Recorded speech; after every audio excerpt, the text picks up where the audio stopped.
ಅದಕ್ಕೆ ನಾನು ಮೊದಲು ಹೇಳಿದೆ, ಹುಟ್ಟಿದ ಮಕ್ಕಳ ಮೇಲೆ ಸಹಜವಾಗಿಯೇ ತಾಯಂದಿರಿಗೆ ಪ್ರೀತಿ ಇರುತ್ತದೆ, ಬೆಳೆಸ್ತಾರೆ. ಅದನ್ನೇನು ಮಹಾಭಾರತದ ಉಪನ್ಯಾಸದಲ್ಲಿ ಏನು ಹೇಳೋದು ದೊಡ್ಡ ವಿಷಯ?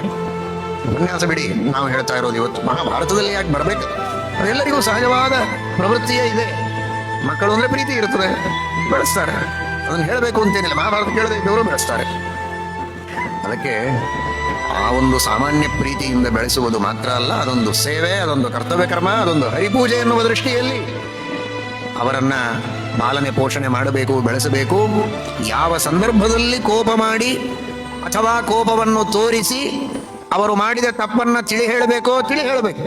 ಆದರೆ ಅವಶ್ಯಕತೆಗಿಂತಲೂ ಹೆಚ್ಚಾಗಿ ಸುಮ್ಮನೆ ಕೋಪವನ್ನು ಮಾಡಬಾರದು. ಮಕ್ಕಳ ಮೇಲೆ ಬಹಳಷ್ಟು ಕೋಪವನ್ನು ಮಾಡಿದರೆ ಅದು ಒಂದು ತಪ್ಪೆ, ಏನೂ ಮಾಡದೇ ಇದ್ರೆ ಅದು ತಪ್ಪೆ. ಸ್ವಲ್ಪ ಕೋಪವನ್ನು ಮಾಡಬೇಕು, ಅವರು ತಪ್ಪಿದಾಗ ತಿದ್ದಿ ಹೇಳಿ ಸನ್ಮಾರ್ಗದಲ್ಲಿ ತರಬೇಕು.